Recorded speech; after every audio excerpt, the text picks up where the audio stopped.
Buenas noches a todos y gracias por acompañarnos en este nuevo evento de la Sociedad Venezolana de Infectología y en un día muy especial, un día que celebramos el natalicio de José María Vargas el 10 de marzo de 1786, un médico ejemplar, rector, escritor, rector de la Universidad de Caracas, la actual Universidad Central de Venezuela. Fue el primer presidente civil de Venezuela. Realmente todo un ejemplo y eminente, valioso, simplemente único. Hospitales llevan su nombre, como el Hospital José María Vargas de Caracas, José María Vargas de La Guaira, y como el Estado Vargas, que para muchos sigue siendo el Estado Vargas. Y definitivamente nos sentimos felices de conmemorar un año más del Día del Médico en una circunstancia muy complicada. Pedro Carujo, cuando hizo el golpe de Estado, uno de los golpistas militares le dijo: señor Vargas, el mundo es de los valientes. Y Vargas respondió y replicó: no, el mundo es del hombre justo, es del hombre del bien y no del valiente. El que siempre ha vivido y vivirá feliz sobre la tierra y seguro sobre su conciencia. Vargas, un hombre de ciencia, Vargas, un hombre de la medicina, y tenemos justamente hoy al doctor José Esparza Bracho, un hombre de bien, un hombre que ha estado ligado al mundo científico por muchos años y nos viene a acompañar esta noche en este ciclo de charlas que estamos haciendo la Sociedad Venezolana de Infectología sobre vacunación y COVID-19 para hablarnos de tiempos de pandemia, COVID-19 y vacunas. Y quien no conozca al doctor Jesús Esparza Bracho, que es altamente conocido en el mundo científico, bueno, les podemos decir que actualmente es profesor adjunto de medicina en el Instituto de Virología Humana de la Escuela de Medicina de la Universidad de Maryland en Baltimore, en Estados Unidos. Y adicionalmente es fellow, el Robert Koch Fellow del Instituto Robert Koch de Berlín, en Alemania. Adicionalmente tiene la experiencia, y para nosotros un honor como venezolanos, que durante 10 años fue el asesor principal de vacunas contra el VIH y todo tipo de vacunas para la Fundación Bill y Melinda Gates. Igualmente fue coordinador del desarrollo de vacunas contra el SIDA desde 1986 y 2004 para la Organización Mundial de la Salud y para ONU-SIDA. Investigador y miembro del Instituto Venezolano de Investigaciones Científicas, IBIC, desde el 74 hasta el 2006.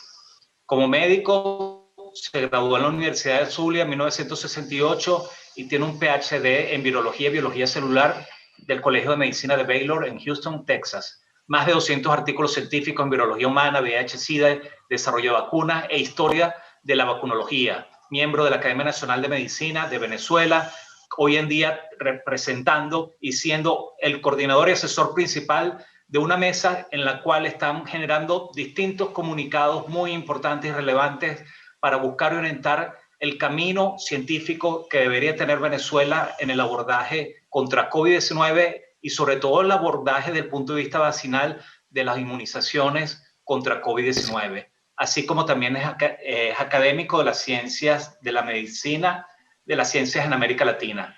Entonces nos viene a hablar de esto, tiempos de pandemia, COVID-19 y vacunas. Y sin más preámbulos, nos sentimos muy orgullosos de tener entonces con nosotros al doctor José Esparza Bracho para hablarnos entonces de tiempos de pandemia, COVID-19 y vacunas. Sí, buenas noches a todos y estoy muy agradecido por la invitación que me hiciera la Sociedad Venezolana de Infectología y a ti, Manuel, en especial, por esta oportunidad. Mi presentación de esta noche quizás vaya a ser un poco diferente de las que ustedes han oído en el pasado sobre vacunas contra la COVID. Y para que respiren con alivio, no les voy a presentar muchas tablas y figuras, sino que más bien trataré de darles una visión más general y de conjunto sobre las pandemias y la COVID-19. Y para esto voy a seguir mis propios intereses, mi experiencia en el campo y hasta mi instinto sobre este difícil momento en el cual vivimos. La última epidemia que azotó a los países en Latinoamérica fue la epidemia del Zika.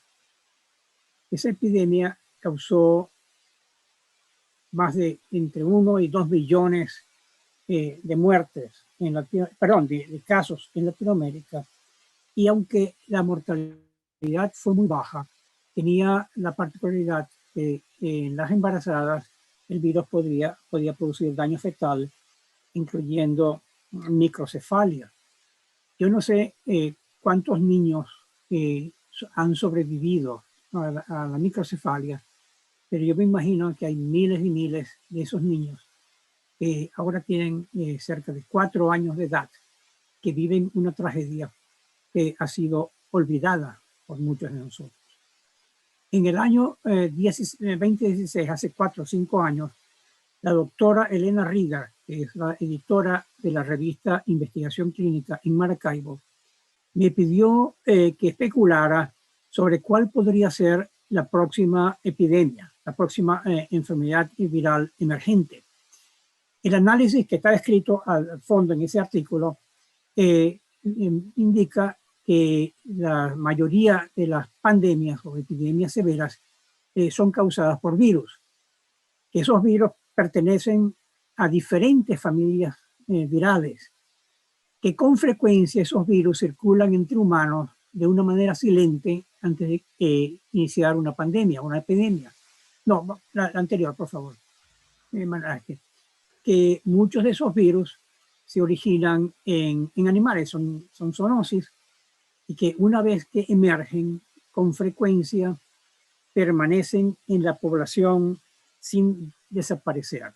Entonces, en ese momento, yo decía que la pregunta importante no es si habrá una nueva pandemia, sino cuándo ocurrirá y cuál será la causa de esa pandemia.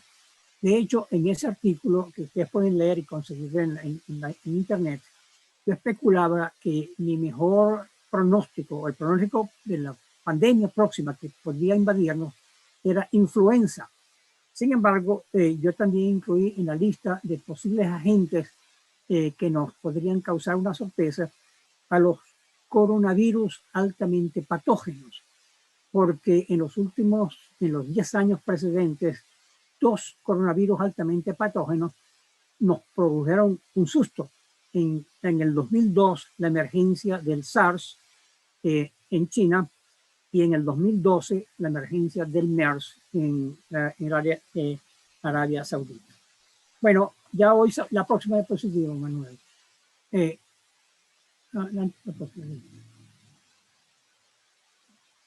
Ok, ya hoy tenemos la respuesta a cuál iba a ser la próxima pandemia. Y yo quiero mostrar aquí la cronología para que nos demos cuenta de lo rápido que progresó esta pandemia. El virus emergió en China en diciembre del 2019. Ya para el 31 de diciembre había realmente un brote de neumonía en China que fue reportado a la Organización Mundial de la Salud. El 9 de enero del 20 se reporta la identificación del agente causal, un coronavirus. Y el 30 de enero la OMS declara esta epidemia como una emergencia de salud pública de preocupación internacional. El 11 de febrero se aprobaron los términos de SARS-CoV-2 para denominar al virus y COVID-19 para denominar a la enfermedad. Un mes más tarde, el 11 de marzo, la OMS declara a la COVID-19 como una pandemia. Y el 13 de marzo se reportaron los primeros casos de la COVID-19 en Venezuela, de manera que dentro de 2 días cumpliremos 1 año de estar viviendo esta pandemia. De nuevo, la doctora Doris Perdomo Ponce me pidió que escribiera un editorial, la editora de la Gaceta Médica de Caracas, donde tratara de hacer un análisis de la epidemia que estábamos comenzando a vivir. Análisis que yo escribí el 17 de marzo, publicado en la Gaceta Médica con el título de Una pandemia en pleno desarrollo. Y yo decía que la epidemia, vamos a ver cómo quito las fotos, están aquí, que la epidemia de COVID pudiera resultar en un antes y un después, quizás comparable con algunos de los efectos de la gripe española de 1918-1919. Y me atreví a decir que, guardando las diferencias, también se podría encontrar similitudes y lecciones con la mucho más severa peste negra que asoló a Eurasia entre 1347 y 1359. Debo decir que muchas personas en ese momento, en marzo, hace un año, me tildaban de alarmista. Eso no podía ser, que esto iba a desaparecer muy rápidamente. Sin embargo, yo creo que después de un año de vivir esta pandemia nos damos cuenta que la gravedad es muy alta. Lo que en ese momento yo pensé, para tratar de pronosticar cuál podría ser el futuro de la pandemia de COVID, los mejores casos para estudiar serían los de las pandemias de influenza. ¿Puedo tener la próxima, Manuel? Manuel, la próxima. Sí, en los últimos 300 años ocurrieron 3 pandemias de influenza cada ciclo. Y los pueden ver allí. La más grave de ellas, naturalmente, fue la pandemia de la gripe española en 1918-1919, que se originó en los Estados Unidos. Y pueden ver en la última columna los tipos antigénicos del virus de influenza que causaron cada una de esas pandemias. En el siglo XXI solamente ha ocurrido una pandemia de influenza en el año 2009, la llamada influenza porcina, que se inició en México. Por eso yo decía o especulaba que quizás la próxima pandemia iríamos a ver sería una de influenza. Pero si seguimos lo que ha pasado en la historia, yo pienso que en algún momento, antes de que termine este siglo, vamos a ver probablemente 1 o 2 epidemias de influenza además. La próxima, estas diapositivas vienen de un par de trabajos que publicamos este año en la Gaceta Médica de Caracas y en el American Journal of Public Health. ¿Puedo tener la próxima diapositiva, por favor? Entonces trataba de aprender, de ver cuáles son las lecciones que se aprendieron de esas pandemias históricas de influenza que pudiéramos usar para un poco predecir cuál es el futuro de la epidemia de la pandemia de COVID. En primer lugar, la mayoría de las pandemias de influenza, pero no todas, comenzaron en China. Eso es algo que podríamos discutir por mucho tiempo. Esas pandemias mostraron comportamiento estacional, con un pico en los meses de invierno. La mayoría de las pandemias de influenza duraron entre 2 y 3 años. Usualmente cursaron a través de 2 o 3 o incluso más olas en esos 2 o 3 años. Y la mayoría de esas pandemias, pero no todas, parecieron haber sido controladas por inmunidad de rebaño que se alcanzaba cuando cerca del 40 a 50% de la población había sido infectada, se había recuperado y tenía inmunidad postinfecciosa. En los casos de las pandemias de hace 2 siglos, naturalmente no había vacuna, de manera que la inmunidad de rebaño se lograba a través de la inmunidad postinfecciosa.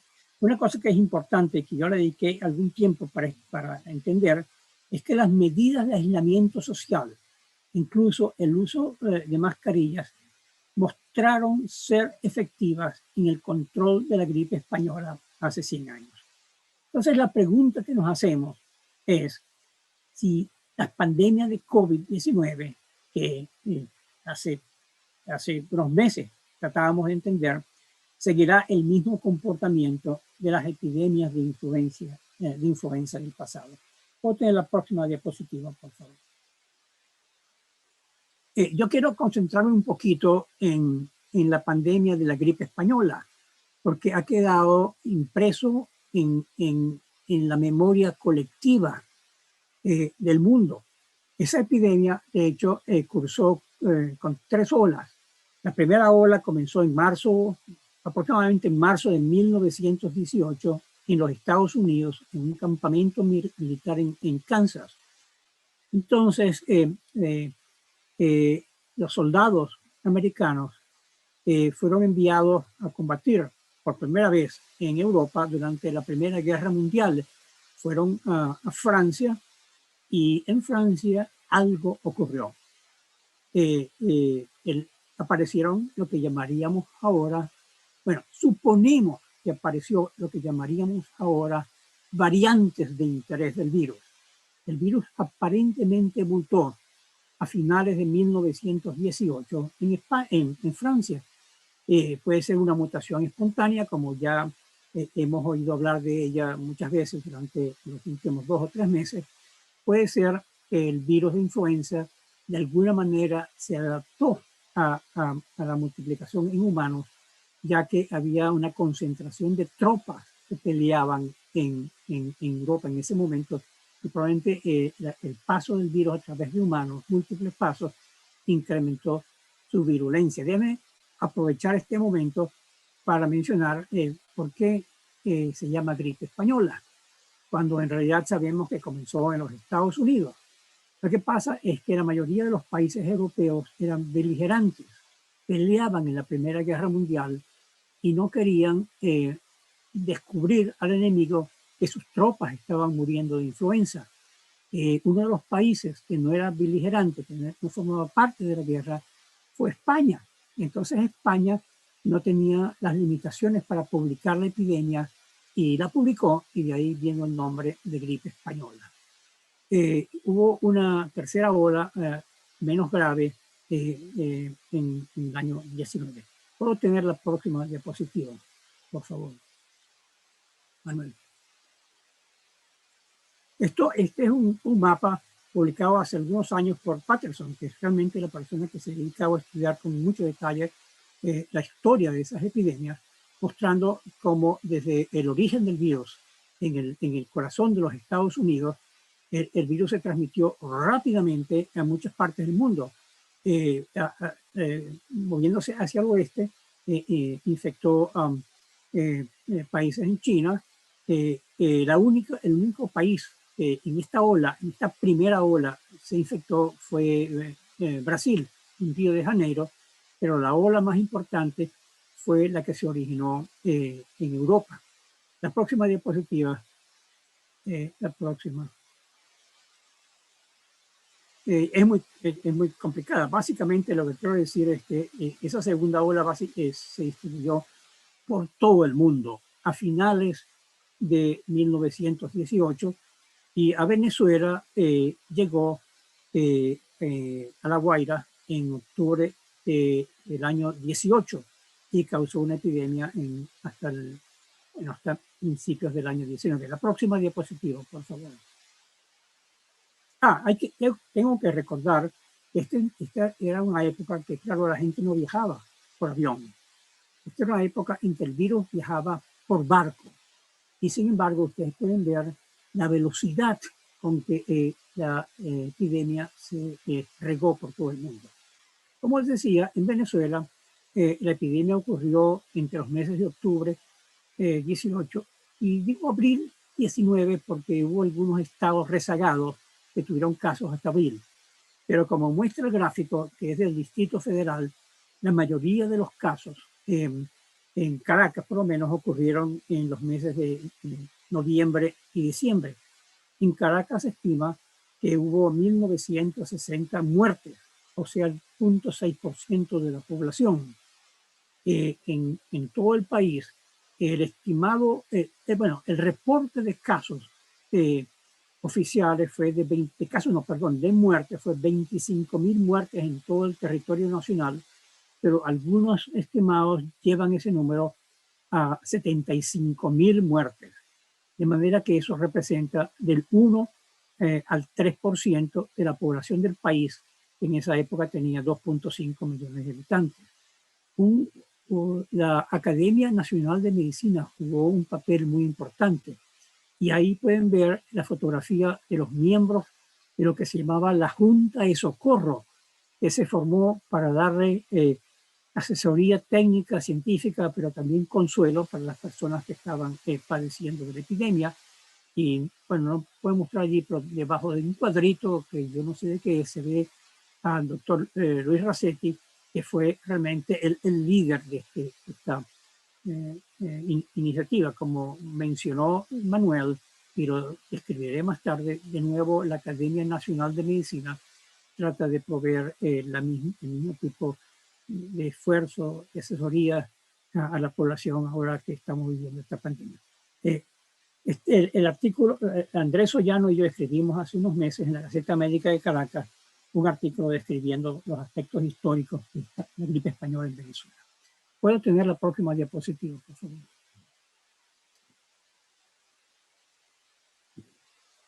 Ahora, sería interesante comparar, hacer algunas comparaciones entre influenza pandémica y COVID-19. Hay varias similitudes. Ambos son causados por virus para los cuales no había inmunidad preexistente en la población mundial. Ambos se transmiten por vía respiratoria. En ambos casos existen asintomáticos que pueden transmitir el virus, y esto es muy importante. Ambos virus son capaces de infectar millones de personas y viajan rápidamente alrededor del mundo. Pero hay diferencias importantes entre la influenza pandémica y el COVID-19. El SARS-CoV-2 es más estable genéticamente que los virus de la influenza, aunque en los últimos 2 meses nos damos cuenta que nuestras creencias sobre la estabilidad genética de este coronavirus se han puesto en cuestionamiento, porque hemos visto que quizás por la intensidad y la intensidad de la replicación del virus a nivel mundial, aparecen más variables, variantes de interés, que yo no voy a discutir aquí, salvo 1 o 2 diapositivas al final.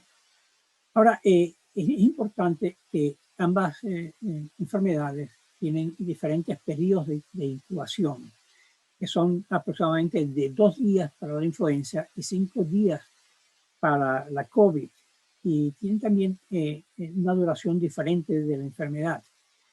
Eso es muy importante para los que estudian epidemiología, porque sugiere que el periodo más largo de incubación asintomática o presintomática de la enfermedad también es una razón, una causa para la diseminación del virus.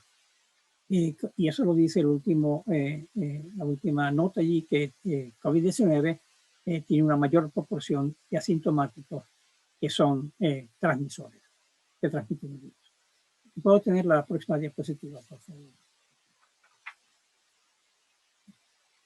Esta es una comparación de dos características, y es una comparación muy burda. Uno puede entrar en detalles, pero en general comparamos aquí las ratas reproductivas, que es el número de personas que pueden ser infectados promedio por una persona infectada. Por ejemplo, hay enfermedades con ratas reproductivas muy altas, como por ejemplo el sarampión, que puede ser 15-20, hasta 15-20. O sea que una persona infectada puede infectar mucha gente. Hay otras enfermedades que tienen una rata reproductiva muy baja, más baja.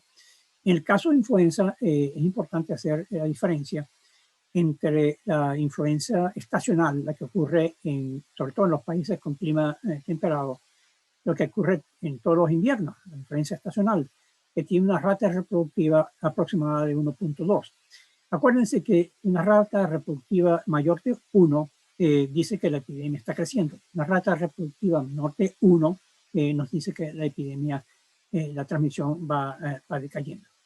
Influencia pandémica normalmente tiene una rata reproductiva más alta, y algunos cálculos que se han hecho sobre las ratas reproductivas, la gripe española sugiere que fue entre 3 y 4, o sea que cada persona infectada infectaba 3 o 4 personas. En el caso de la COVID, sobre todo al principio se calculó que podría ser entre 3 y 6, Pero debo aclarar que la rata reproductiva se refiere a la velocidad o la frecuencia de transmisión en condiciones en las cuales toda la población es susceptible. Y ya no es ese el caso, porque hay personas que se han recuperado y que son al menos parcialmente resistentes a la reinfección. Lo que también es importante es la letalidad, el número de personas que mueren de aquellas que se infectan. Y pueden ver que influenza en general tiene una letalidad muy baja, quizás el 0.1.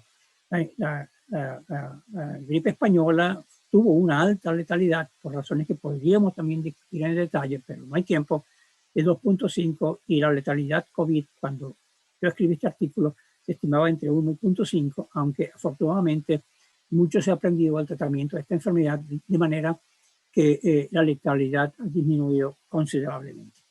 La próxima diapositiva.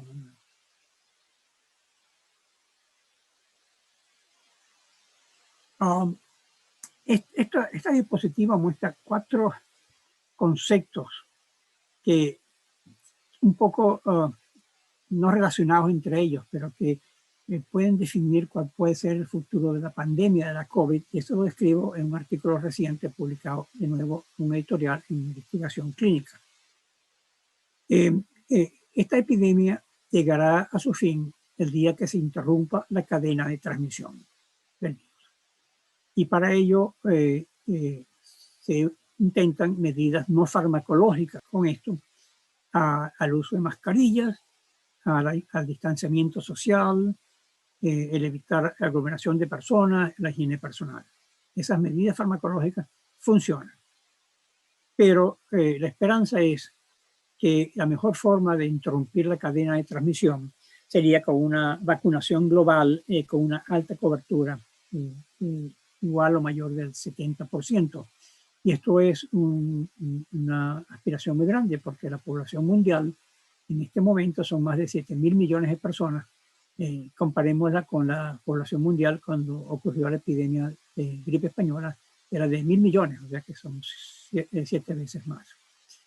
Ahora, la vacunación global entonces contribuiría a alcanzar una inmunidad de rebaño. Y hay 2 concepciones de inmunidad de rebaño que se han discutido en la literatura. Hace unos meses, un grupo de epidemiólogos emitió lo que se llamó la declaración de Great Barrington, que es un pueblo, Great Barrington, un pequeño pueblo de Massachusetts.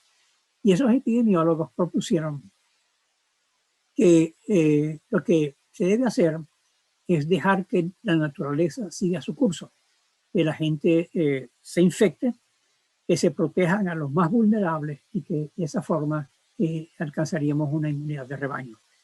De hecho, el primer ministro inglés, Boris Johnson, siguió los predicamentos de esta declaración, y al principio la estrategia oficial realmente del Reino Unido era una inmunidad de rebaño postinfecciosa.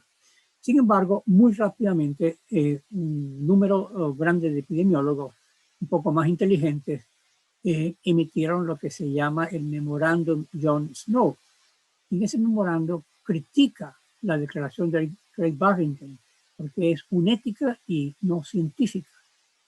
Por ejemplo, en la declaración de Great Barrington se menciona que los niños, no hay problema que se infecten porque no se enferman, cuando poco a poco se acumulaba información de que los niños también pueden sufrir enfermedad. De manera que seguir los predicamentos de Great Barrington tendría un elevado costo ético y de mortalidad. El memorándum de John Snow dice que en efecto la inmunidad de rebaño debe llegarse a ella a través de vacunación. Una cosa que con frecuencia uno especula es si la epidemia de SARS, COVID-19, una vez que se controle por inmunidad de rebaño, va a desaparecer, así como aparentemente ha desaparecido la epidemia de Zika o la epidemia de gripe porcina en el año 2009. Aunque mucha gente piensa que muy probablemente este es un virus, el SARS-CoV-2, que vino para quedarse. Y hay algunas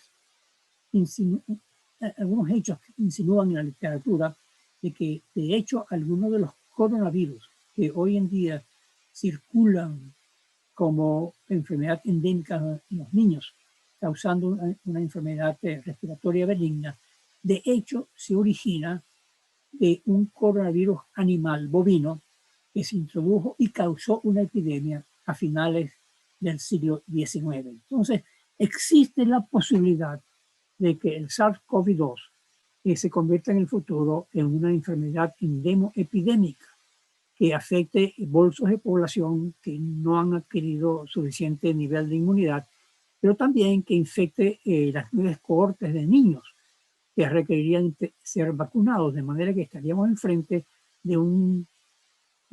diríamos, nacer una enfermedad propia de infancia, como lo llamábamos antes cuando yo estudiaba medicina, pero esta enfermedad propia de infancia, como el sarampión, podría ser el COVID, que requeriría que los niños sean vacunados periódicamente. Y luego el punto que más tarde vamos a discutir brevemente es la pregunta si habría que adaptar la vacuna periódicamente, como hoy en día lo hacemos con la vacuna de influenza, y de esa manera conseguir proteger contra variantes de escape. La próxima diapositiva, por favor. En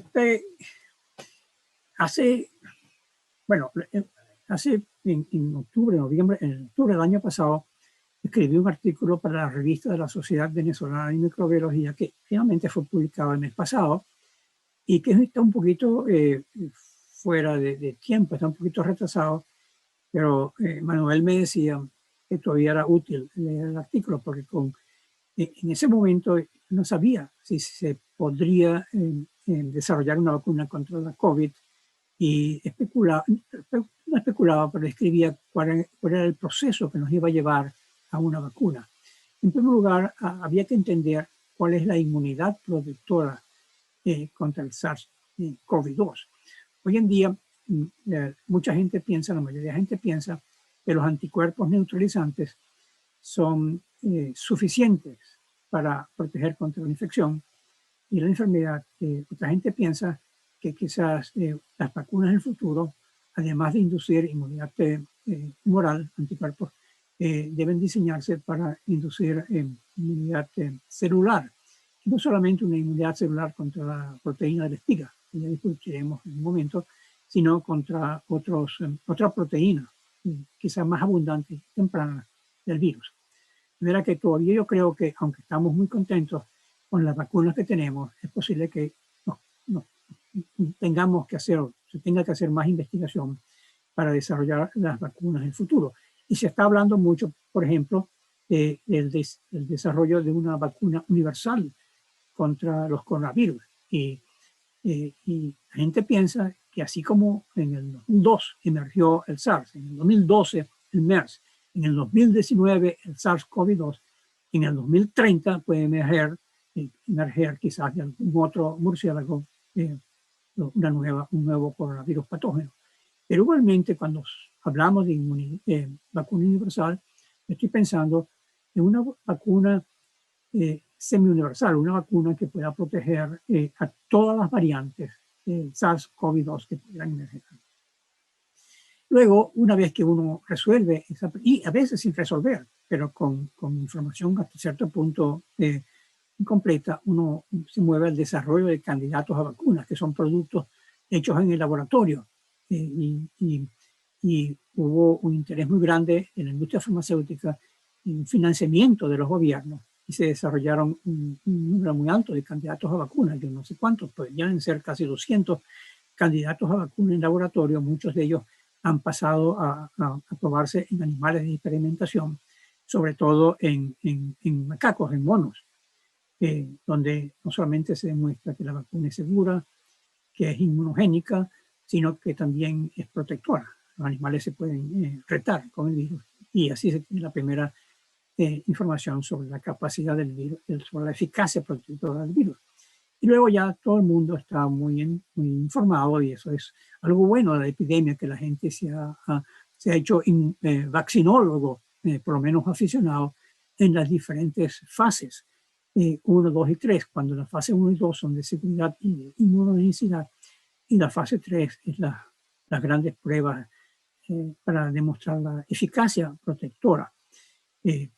Luego es importante que esa información se publique en revistas científicas arbitradas, y algo muy interesante en esta pandemia es que muchos de los resultados no se publican en las revistas científicas, sino en los periódicos. Entonces tenemos la información temprana de estas pruebas a través de las oficinas de relaciones públicas de las compañías que están produciendo vacunas. Y debo decir que con mucha frecuencia, más de la que uno quisiera, las decisiones a nivel de países se basan en los resultados periodísticos y no los resultados que han sido publicados en revistas científicas con revisión por pares. Algo que yo he enfatizado mucho es que un artículo publicado en una revista científica da mucha información y mucha confianza en que tenemos enfrente de nosotros una buena vacuna. Pero realmente la prueba de fuego es cuando una agencia reguladora seria, y cuando hablamos de agentes, bueno, hay muchos niveles de seriedad, pero estoy pensando el más alto, la Administración de Drogas y Alimentos, la FDA de los Estados Unidos, pero también la Agencia de Medicamentos Europea, y a nivel regional en Latinoamérica, las agencias reguladoras mexicanas, brasileñas, argentinas son muy buenas también. Y una aprobación de estas agencias también es un sello de confianza, porque estas agencias no es que leen el artículo publicado en Lancet, ellos tienen acceso a toda la información cruda, y de hecho en los Estados Unidos la FDA para las 3 vacunas que ha aprobado ha publicado documentos de 50 páginas que son mucho más informativos que los artículos de 5 páginas publicados en Lancet. Y claro, luego viene el gran reto de producir esa vacuna, y no solamente la vacuna. Acuérdense que se necesitan viales de vidrio, se necesitan jeringas, se necesitan curitas para ponérsela en las personas. De hecho, yo recientemente me tomé sangre en un lugar donde no habían curitas, porque las curitas estaban todas destinadas a una gran campaña de vacunación contra la COVID en los Estados Unidos, que están vacunando hasta más de 2 millones de personas por día en los Estados Unidos. Entonces, el reto que tiene el mundo es distribuir esas vacunas en toda la población. ¿Puedo tener la próxima diapositiva? La próxima, por favor. Esto ya es, yo creo que muchos de ustedes ya están familiarizados con esto, de manera que voy muy rápido. La respuesta inmune protectora, los anticuerpos neutralizantes, están dirigidos contra la proteína S de la espiga. Es la proteína que le da al virus, cuando se observa al microscopio electrónico, la forma de una corona. Que no es una corona de reyes, es una corona solar. Esa proteína S entonces tiene múltiples epitopes, múltiples áreas de péptidos que inducen una respuesta de anticuerpos neutralizantes. Y precisamente algunas de esas áreas son las que las variantes mutan para escapar al efecto de esos anticuerpos neutralizantes. Entonces, prácticamente todas las vacunas, bueno, la mayoría de las vacunas en desarrollo y todas las vacunas que han sido aprobadas para uso en humanos se basan en la producción de anticuerpos inducida por esta proteína S. Y para ello, la próxima diapositiva. Y para ello se han utilizado diferentes, que llamamos plataformas. Y hay plataformas clásicas y plataformas nuevas.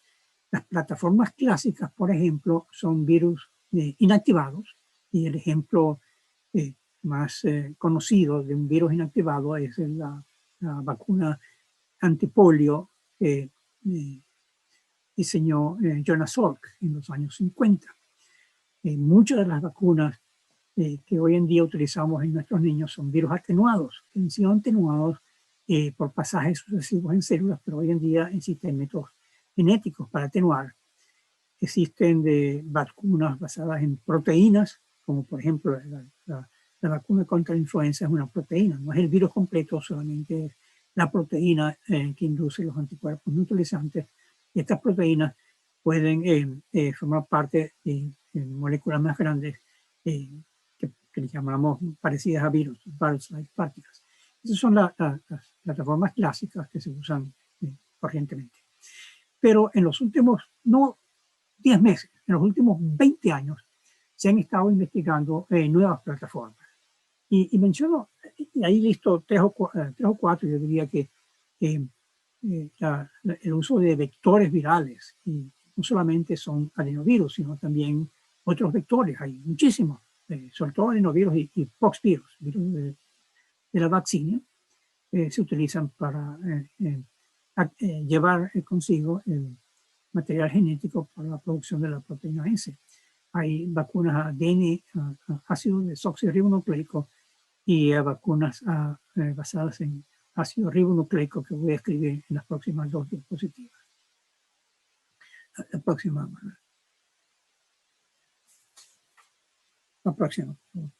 Esto es un cartón, un diagrama muy simplificado de cómo funcionan los vectores de ARN mensajero. Y yo supongo que por lo menos las 3/4 partes de las personas que me están oyendo lo conocen muy bien, pero vale la pena volverlo a repetir. El ácido ribonucleico mensajero que se utiliza es el que codifica para la proteína de espiga. Y ese ácido ribonucleico está envuelto en una burbuja lipídica. Esa es la vacuna. Eso es lo que nos ponen cuando vamos a recibir la vacuna. Se inyecta esa burbuja de lípidos con el ácido ribonucleico. El ácido ribonucleico entonces va directamente al ribosoma, en el retículo endoplásmico, donde se traduce el ácido ribonucleico a la proteína. Dentro de la célula se produce la proteína S, que es trimérica en el virus, y entonces se expulsa al exterior de la célula, sirviendo como antígeno para inducir una respuesta inmune. La próxima diapositiva. Déjame decir algo que es importante. El RNA no va al núcleo. De manera que no es que tenga ninguna posibilidad de integrarse en el genoma humano y causar un cambio genético. Nos hace transgénicos. De hecho, el RNA es una molécula muy frágil que una vez que es traducido en el ribosoma a la proteína, es destruida. De manera que es algo que no dura mucho tiempo. La próxima diapositiva, Manuel,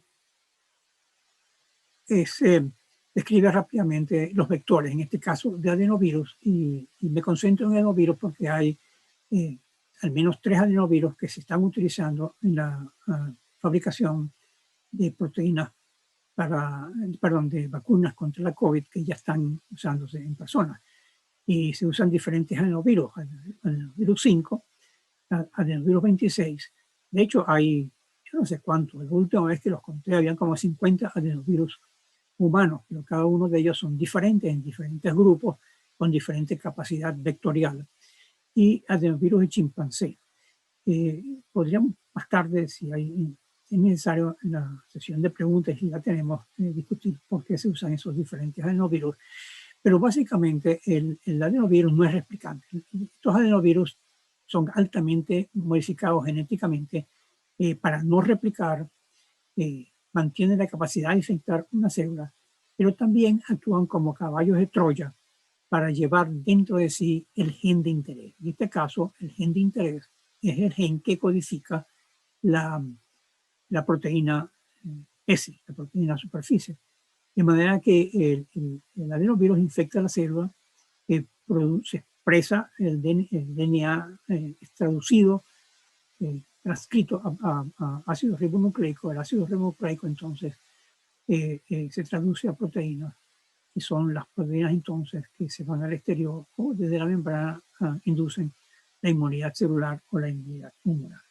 Entonces son tecnologías muy sofisticadas, pero que, como dije antes, no es que se inventaron el año pasado, que tienen 15 o 20 años de desarrollo tecnológico. La próxima diapositiva, por favor. La próxima.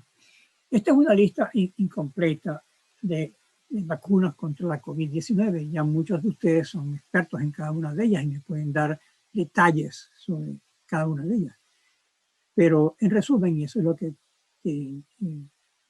nosotros, la gente, la audiencia debe llevarse en la mente, es que, por ejemplo, hay dos vacunas basadas en ARN mensajero, producidas por dos compañías, Moderna y Pfizer, en colaboración con BioNTech. Muy pronto va a venir otra producida por una compañía alemana, nombre CureVac. Pero estas dos vacunas, Moderna y Pfizer-BioNTech, son las que se usan actualmente en los Estados Unidos, pero también, sobre todo la de Pfizer, en muchos otros países, incluyendo países latinoamericanos. Son vacunas de mensajeros que son seguras, podríamos hablar más tarde de eso, y son altamente eficaces, hasta el 95% de eficacia. Ahora, los vectores adenovirales, básicamente hay tres, en uso. Uno es el vector desarrollado por Oxford AstraZeneca, que usa un adenovirus de chimpancé. Y tengo a Venezuela allí con una interrogante, porque estaba discutiendo la traída de este vector a través del mecanismo de COVAX, de esta vacuna, a través del mecanismo de COVAX a Venezuela, pero no estoy seguro si ya ha sido oficialmente aprobada para su uso en los Estados Unidos. Sin embargo, esta es una vacuna que se está utilizando en muchísimos países del mundo. Luego está la vacuna que se le conoce como Sputnik V, o el nombre, pienso que el nombre real es GAM COVID-Vac. GAM es por el Instituto Gamaleya en Moscú, que es el inventor, digamos, el desarrollador de la vacuna. Y esta vacuna la describió Alexis García hace un par de semanas. Es basado en el adenovirus 26, seguido por el adenovirus 5. Es una vacuna que ya no solamente se ha autorizado en Venezuela, sino que se está usando en Venezuela. Alexis es el investigador principal de una prueba que se está llevando a cabo en Venezuela, pero también han llegado vacunas para vacunar 100 de esta Sputnik V, para vacunar a 100.000 personas en Venezuela. El otro ejemplo de una vacuna que usa un vector adenoviral es la de Johnson Johnson, que usa un adenovirus 26 y recientemente se aprobó en los Estados Unidos. También hay vacunas que usan la tecnología clásica del virus completo inactivado. Básicamente son Sinopharm, que ya está autorizada en Venezuela. Todos leímos en la prensa que hace una semana o dos hubo un dote de 500.000 dosis que llegaron a Venezuela. Una vacuna muy parecida a Sinovac, también en China, ambas son chinas, y Covaxin, también virus inactivado, pero producida por la compañía Bharat en Inglaterra, en la India. Y la próxima que probablemente va a entrar en el mercado es una proteína recombinante producida por una compañía llamada Novavax. Yo no quiero entrar en detalles de eficacia y seguridad de cada una de estas vacunas. Solamente quiero decir que son vacunas altamente seguras. Que en un número relativamente pequeño de personas, quizás un 4% de las personas vacunadas, pueden tener algún efecto secundario en el sitio de inoculación, de vacunación. Dolor, inflamación, puede tener una febrícula que dura no más de 2 días, y eso es todo. Hay algunos efectos secundarios un poco más dramáticos. Por ejemplo, las vacunas de ARN mensajero han sido asociados con anafilaxia. Pero yo quiero recordar que ese es un fenómeno relativamente raro. La anafilaxia se ha reportado quizás en solo el 0.02% de aquellos que han recibido la vacuna.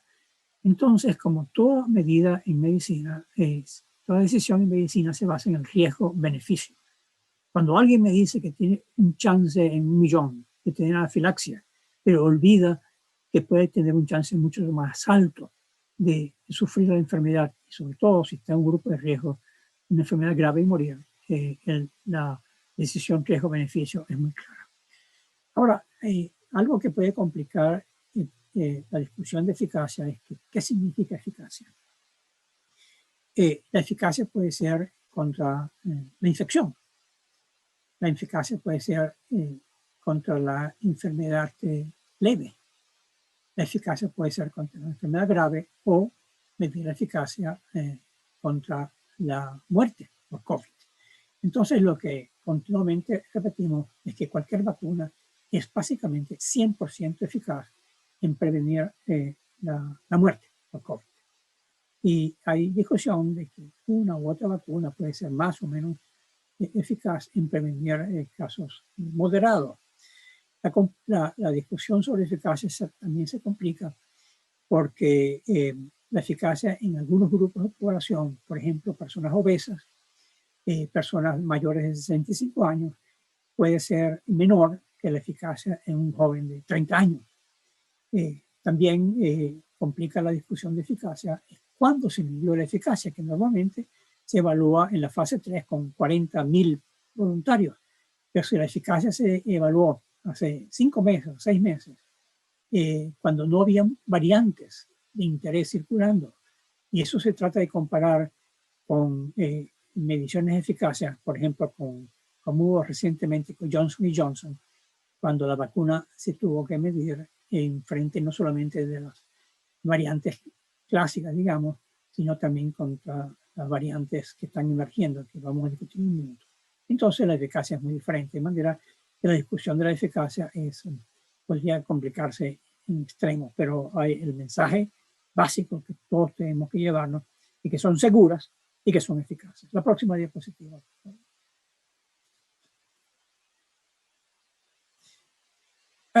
Hace unos 3 meses o algo así, cuando empezaron a surgir las variantes del Reino Unido, Flor, Pujol, J no es F, Flor Helen y yo escribimos un articulito publicado en 100 Met, donde discutíamos cuál puede ser la significación de esas variantes. Y de hecho, en ese momento, hace apenas 3 meses, todavía no teníamos suficiente información de cuál podría ser el panorama de las variantes. Pero decíamos que hay 5 aspectos que hay que considerar en esas variantes y pueden ser diferentes de uno a otro. Uno es la mayor transmisibilidad. Quizás debo mencionar antes que esas variantes son el resultado de mutaciones en la proteína en diferentes sitios de la proteína de la espiga. Las mutaciones es un hecho diario en los virus, sobre todo en los virus de RNA, de ácido ribonucleico. Muchas de esas mutaciones no tienen ningún efecto fenotípico, no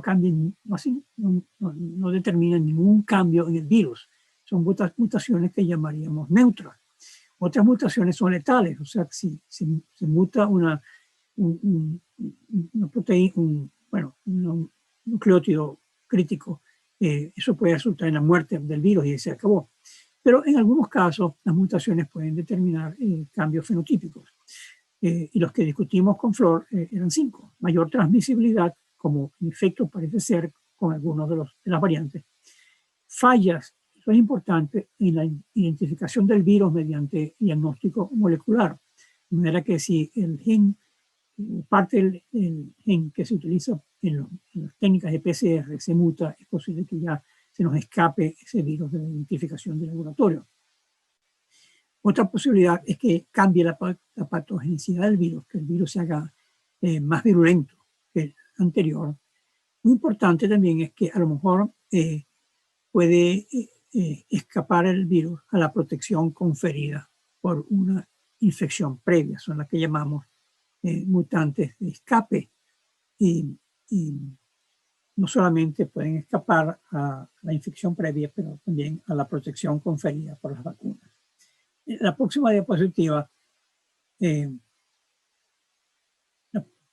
si Flor está viendo esto, capaz le da un infarto por lo simple que estoy presentando esta información, pero no todos somos virólogos expertos como Flor es.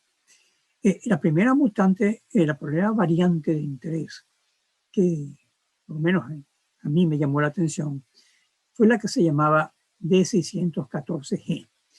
Y esto parece esotérico, pero ahí en el cuadrado, en un cuadro, explica qué quiere decir D614G.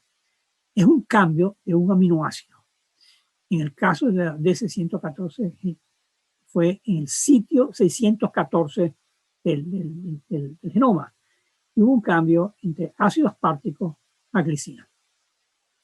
Esta mutante fue importante porque cuando se describió nos dimos cuenta, el mundo, esta mutante tenía una alta capacidad de transmisión y que de hecho ya estaba reemplazando o había reemplazado a la versión anterior del virus. Y es el virus que con más frecuencia se estaba transmitiendo en el mundo, todo el mundo. Y hay mapas de mucha información. Quiero mencionar otras tres variantes. Y cuando hablo de variantes, son virus que han mutado no solamente en un sitio, sino en varios sitios que definen, que le dan la característica del variante. Entonces es la variante de 117.117 del Reino Unido, que fue la que nos llevó a Florian y a escribir el artículo que les mencioné hace poco. Luego, es una variante que se transmite con una alta densidad. De hecho, el 40% de las infecciones que han ocurrido en la última semana en los Estados Unidos, 40%, son debidas a esta variante, mientras que hace apenas 4 o 5 semanas eran tan solo el 3 o 4%, de manera que este virus está invadiendo los Estados Unidos. Las otras dos variantes que se han descrito también en los últimos meses o algo así, es la variante de Sudáfrica y la variante de Brasil, Manaus, la P1, que hay un doctor llamado Ernesto Sánchez, creo que no existe, es una persona ficticia, que sacó una nota que circuló, se regó como pólvora la semana pasada, y que esa mutante no existe en Venezuela, es un bulo, el tal doctor ni siquiera existe. Ahora, la peculiaridad de estas mutantes es que tienen varias de estas variadas, es que tienen varias mutaciones, pero una de ellas muy importante es la E48K, que, como ya ustedes saben, es una sustitución en el sitio 484, un ácido glutámico a lisina, y eso es suficiente para cambiar de alguna forma la estructura de la proteína, de manera que los virus con las variantes sudafricanas o de Manaus, la P1, escapan hasta cierto punto a la protección, a los anticuerpos neutralizantes inducidos por las vacunas o por las infecciones previas. Mucha de la información que se tiene en este momento es de laboratorio, es decir, tomar anticuerpos y ver con qué eficiencia ese anticuerpo neutraliza una variante surafricana comparada con una variante del Reino Unido, con la DC614G, etc. Todavía no hay muchísima información de cuál puede ser el efecto clínico de una persona que ha sido vacunada con vacunas basadas en las variedades circulantes en el pasado y en frente a esta. Pero sin embargo, ya las compañías farmacéuticas están diseñando vacunas basadas en estas variantes, que quizás, si fuese necesario, se utilizarían como un refuerzo para la inmunización que estamos recibiendo en este momento. Y quizás en el futuro habrá que adaptar periódicamente las vacunas para proteger contra las nuevas variantes, como hoy lo hacemos en el caso de influenza. La próxima diapositiva, por favor. Ya creo que hay una antes de esta.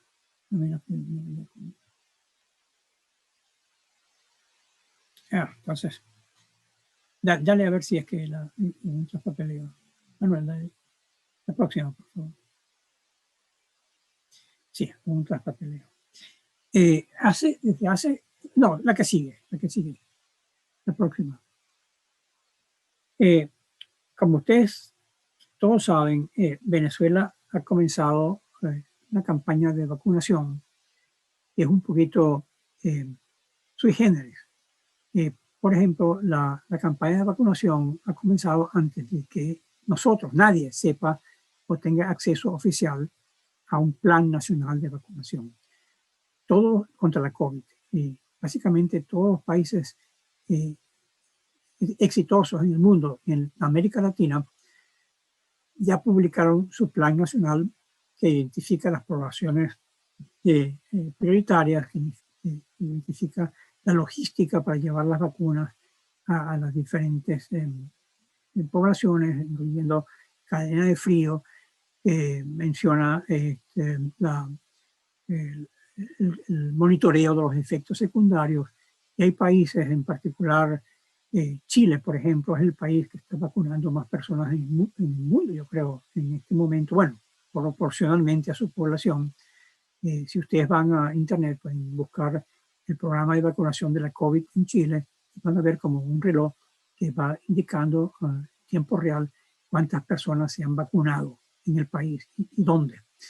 Venezuela comenzó un plan vacunal que no sabemos ni siquiera cuántas vacunas, con cuántas vacunas puede contar el país. No sabemos el plan. Lo poquito que sabemos del plan no se cumple. Por ejemplo, la primera prioridad en todo el mundo es vacunar a los trabajadores sanitarios, a los trabajadores de la salud, porque son los que más se afectan, los que están más expuestos a la infección y a la muerte por COVID. Tengo entendido que en Venezuela por lo menos han muerto 350 trabajadores de la salud a causa de la COVID, de manera que esa es la primera prioridad, porque hay que proteger a esas personas vulnerables, pero también porque esas personas son las que protegen la salud del resto de los venezolanos. Los planes nacionales entonces estratifican prioridades. Por ejemplo, el primer grupo a vacunar son las personas de mayor de 75 años, luego las mayores de 65, etcétera. Y poco a poco se va definiendo cuál es el mejor uso de las vacunas a medida que vayan viniendo. Eso en Venezuela es muy extraño.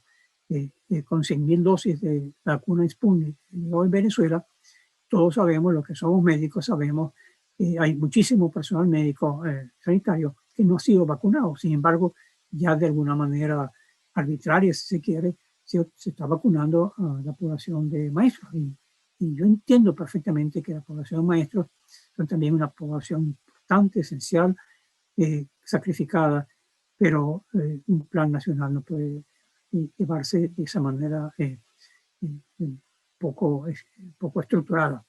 Entonces, la Academia Nacional de Medicina de hace 6 meses tomó la iniciativa de acercarse al gobierno nacional, porque el gobierno nacional es el único que puede implementar una campaña de vacunación en Venezuela.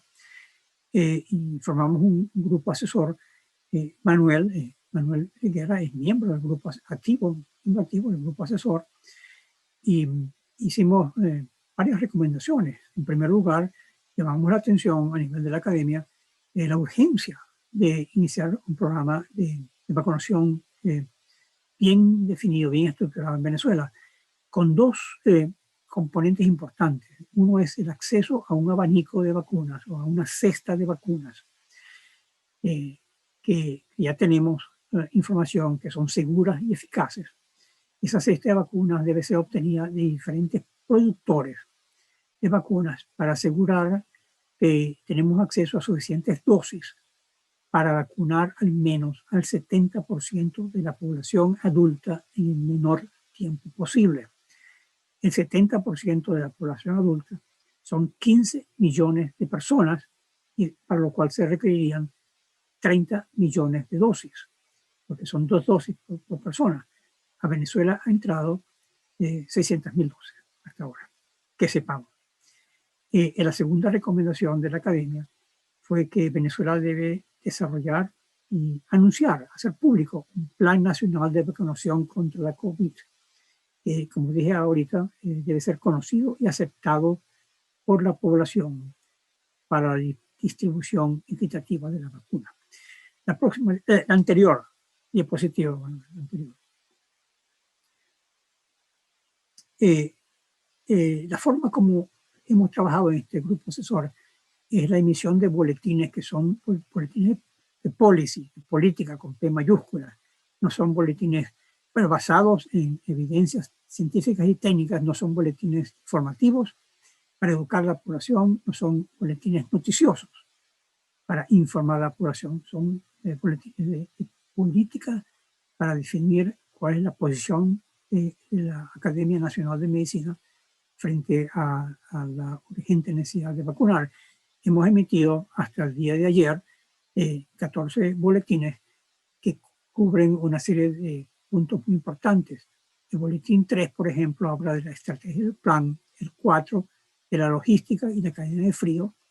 El 5, dimos nuestra opinión técnica sobre la vacuna Sputnik V, y de hecho le dimos un espaldarazo, porque la prioridad que tenemos en Venezuela ahorita es vacunar. Y una vacuna que, aunque no tenemos toda la información que quisiéramos, es una vacuna que, por la información que tenemos, es lo suficientemente segura y efectiva. Esta vacuna se está utilizando en Argentina, donde más de 500.000 de personas se han vacunado, donde existe una información pública sobre la seguridad y la inmunogenicidad de esa vacuna, nos da confianza que es algo que podría utilizarse en Venezuela. También hemos hecho recomendaciones un poquito más científicas, si quiere, como por ejemplo el impacto potencial de variantes virales.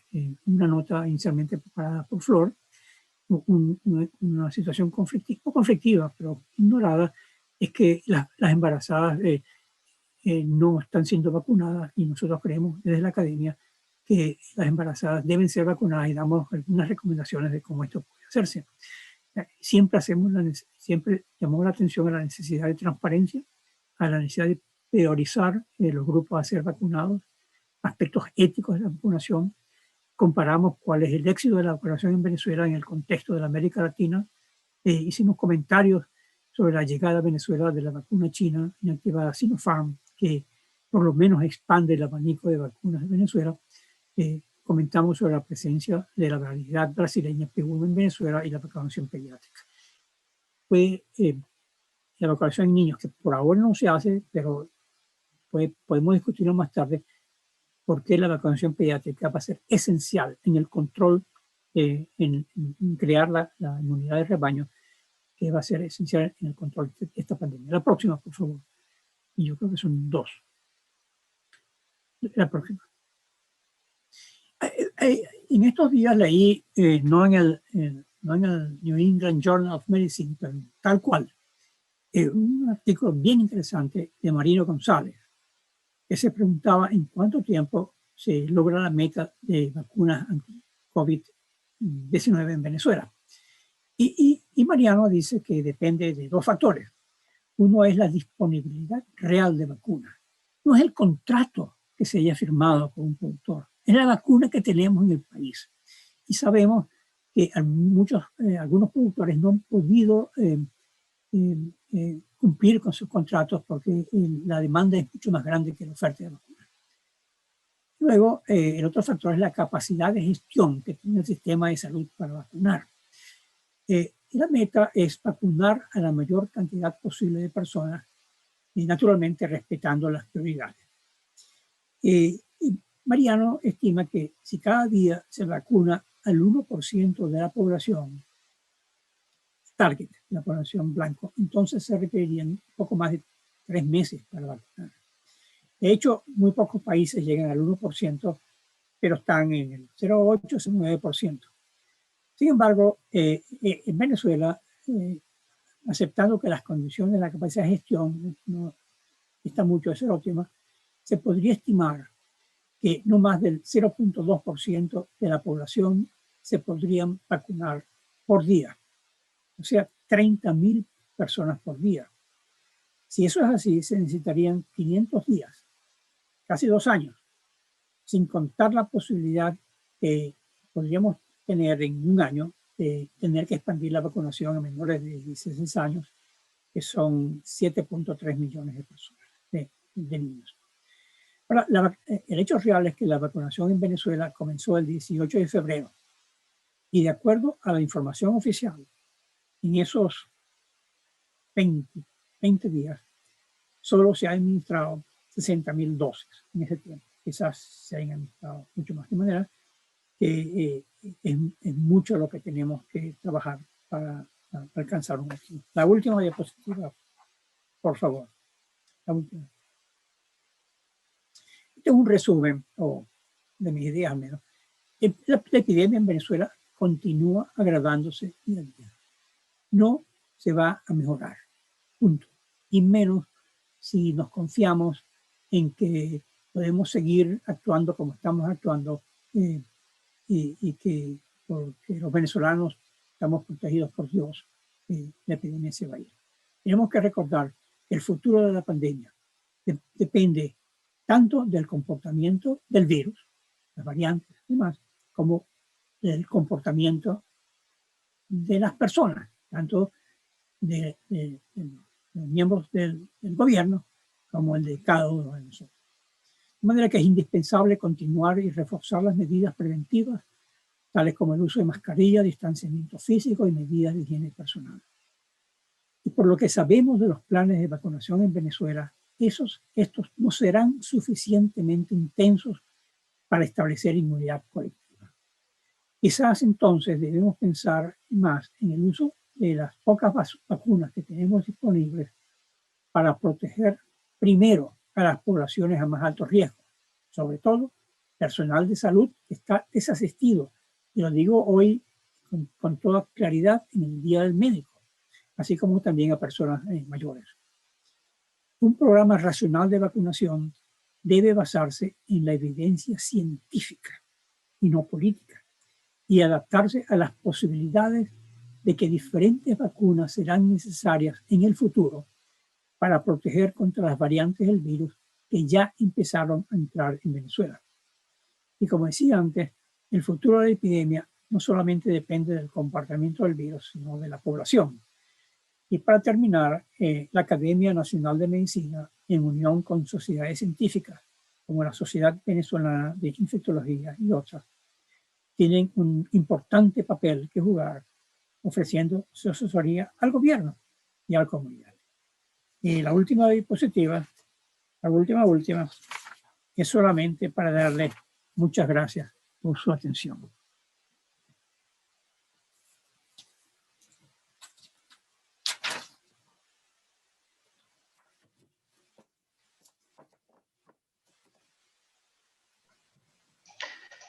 Excelente, doctor. Gracias por ese paseo histórico y todo ese vuelo de pájaro, como quiso llamarlo usted, pero evidentemente no es algo superficial, es algo muy profundo lo que ha hecho, una revisión extensa desde el punto de vista de lo que significan las distintas epidemias o pandemias. Y ya que tocó elementos históricos y estamos hablando de José María Vargas, y José María Vargas fue el que restauró la Universidad de Caracas, la Universidad Central de Venezuela, colocado por un político, Simón Bolívar, y simplemente a la cabeza de la universidad la rescató no solo académicamente, sino económicamente. Y entendemos que desde el punto de vista epidémico ha habido grandes campañas como la Real Expedición Filantrópica de la Vacuna, que la llamaron también Expedición Balmis, que usted ha escrito al respecto, y que de algún modo el desencadenante de eso fue quizás la muerte de la infanta Teresa, la hija del rey Carlos. Y también vemos en Venezuela, eso fue, bueno, en 1803, pero también vemos en Venezuela que la Junta de Socorro que lideró Luis Racetti, estuvo también involucrado Rafael Requena, Francisco Rizque, Vicente Lecuna, quizás surgió también a raíz de la muerte de Alí Gómez, el hijo favorito de Juan Vicente Gómez. Entonces, la pregunta es que tenemos que esperar que ocurran tragedias para que simplemente los expertos sean considerados. Balmis fue fundamental para que la expedición filantrópica de la vacuna llegara la vacuna contra la viruela a toda la colonia española, incluso hasta Filipinas, ¿no? E igualmente, la Junta de Socorro fue fundamental para controlar en Venezuela la pandemia de la gripe española. Entonces, ¿tenemos que esperar una tragedia o qué deben hacer las autoridades para que simplemente entiendan que somos necesarios, la academia, las sociedades científicas, los expertos como usted, para que simplemente las cosas sean mejores? ¿Cuál es su opinión al respecto, doctor? Bueno, evidentemente que una tragedia añade la dimensión humana, y sobre todo cuando esa tragedia toca al gobernante. Yo conozco muy bien, como tú sabes, la expedición de Balmis. De hecho, estoy escribiendo otro artículo en este momento sobre la expedición, que es muy interesante porque el título del artículo es ¿cuál fue la vacuna? La naturaleza de la vacuna que trajo Balmis a América.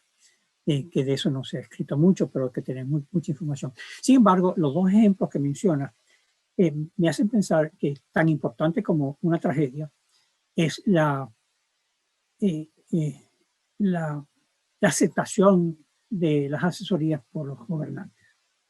En el caso de España, fue el rey Carlos IV quien no solamente aceptó la recomendación de Francisco Javier de Balmis, sino que financió la expedición que duró 3 años, de 1803 a 1806. De manera que Balmis tenía el oído, como decimos, la oreja del rey Carlos IV. Y en el caso de la Junta de Socorro en 1918, tenía el apoyo de Gómez.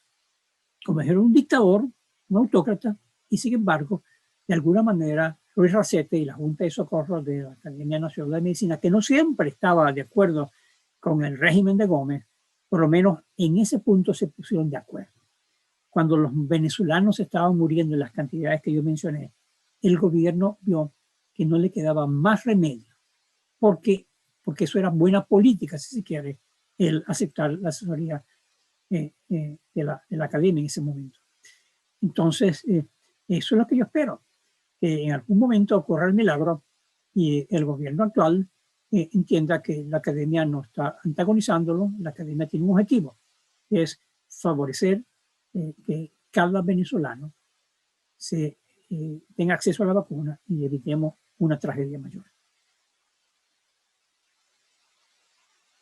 Sí, fíjese, doctor, también, bueno, hay diversas preguntas sobre, bueno, quizás una inquietud que, uniendo una de las preguntas es, ¿cómo pudiéramos considerar lo que está sucediendo en Brasil? Si realmente Brasil puede ser considerado un caldo cultivo para generar nuevas variantes que pudieran ser resistentes a las vacunas, ya que tenemos una población que se está vacunando de un modo insuficiente, pero se está mezclando con una población que se está enfermando de manera muy importante. Y entendemos que las variantes ocurren por culpa de la humanidad que permite que la infección se siga desarrollando, pero lo preocupante es que mientras le demos chance de que pueda aparecer alguna mutación, alguna variante que simplemente funcione contra las vacunas que están ocurriendo en Brasil, esa mezcla no sería peligrosa. ¿Cómo pudiéramos evitar en eso? ¿Cómo insistir en que se usen las medidas de protección, las mascarillas, el distanciamiento, y que es importante mantener eso a pesar de que se esté vacunando? Es una pregunta muy importante. Sí, los virus no mutan porque tienen la intención de hacerse más patógenos o más transmisibles. Las mutaciones ocurren de manera espontánea y luego son seleccionadas de una manera darwiniana, selección natural. Si la mutación le confiere a un virus la capacidad de transmisión más alta y la población no hace nada para evitar la transmisión, por ejemplo, el uso de mascarillas, etcétera, ese virus tiene una ventaja selectiva. Igualmente, si la mutación que ocurrió al azar encuentra que ese virus ya no se protege con la inmunidad persistente, entonces tiene una ventaja. Ahora, lo que es importante es recordar algo que yo mencioné quizás muy rápidamente. Si el virus está circulando y con gran intensidad, va a haber muchas mutantes que van a aparecer de manera natural. Si controlamos la infección, va a haber una menor capacidad de que las mutantes emerjan y sean seleccionadas. Por eso es que el esfuerzo que están haciendo muchos países del mundo, entre ellos Estados Unidos, pero que lo debería hacer Venezuela, es bajar a como dé lugar la intensidad de la transmisión de la infección, porque eso disminuye la capacidad de mutantes para ser seleccionadas. Ahora, lo que pasa en Brasil es muy interesante, porque algunos de ustedes lo conocen. Esta mutante emergió en Manaus. Manaus, que hace 4 meses, estudios serológicos indicaban que el 60-70% de la población ya se había infectado, se había recuperado y tenía anticuerpos, hasta el punto que la gente de Manaus dijo, ya yo estoy protegido, y quizás disminuyeron sus medidas de protección. Allí salió la mutante, una mutante que de alguna manera fue seleccionada para escapar de la inmunidad preexistente en Manaos. Y eso nos da una señal de alerta muy grande. La inmunidad que confiere la infección o la vacuna no es absoluta. No es que construimos inmunidad de rebaño y ya nos podemos ir felices a festejarlo, porque puede haber una mutante que escape a esa inmunidad. Y en Brasil hoy en día, mira, tengo amigos, yo trabajo con colegas en Río de Janeiro que están desesperados. Las unidades de cuidados intensivos en Río de Janeiro están hasta el tope, porque lo que pasa es que ya, por cierto, hubo una segunda ola en Manaus por esta variedad P1, y luego esta variedad ya se ha extendido al resto del Brasil. Entonces, en el resto del Brasil estamos viendo una epidemia, una segunda ola por P1. Este virus de Manaus ya está en muchas partes del mundo, incluso aquí en los Estados Unidos. De manera que, como decía antes, no es solamente el virus.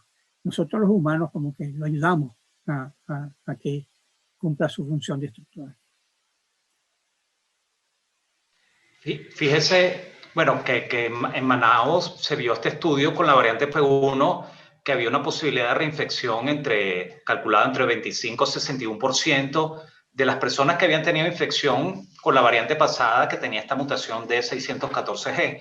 Pero la pregunta, y reformulando un poco la pregunta que hace el doctor Félix Tapia, en cuanto a las variantes, entendemos que pueden tener una respuesta disminuida a anticuerpos, pero ¿qué pasa con la respuesta inmunológica a los linfocitos T?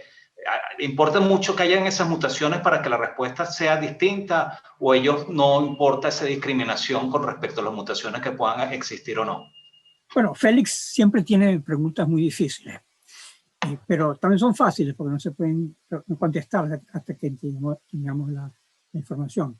El hecho de que una persona pueda reinfectarse sugiere que la inmunidad postinfecciosa no es suficientemente buena para prevenir la reinfección, ni la humoral ni la celular.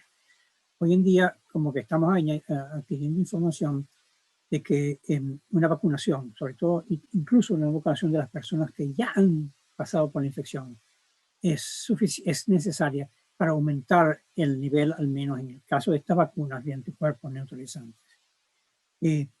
Se han publicado en la literatura muchos trabajos, pero yo creo que hay que estudiarlos con mucho cuidado para entender qué quieren decir. Por ejemplo, tú sabes que hay 4 coronavirus que infectan a los niños y causan enfermedades respiratorias banales. Y se ha reportado que algunos de esos coronavirus tienen antígenos que reaccionan de manera cruzada con el SARS-CoV-2, sobre todo antígenos en inmunidad celular. Entonces, para contestar a Félix, yo creo que es un campo de investigación importante el diseñar una vacuna que específicamente están dirigidas a inducir un alto nivel de inmunidad celular. Como dije en mi presentación, no es solamente contra la proteína S. Y todas las vacunas que tenemos son basadas solamente en proteína S, sino contra otras proteínas, por ejemplo la N, que es una proteína probablemente que puede ser un target.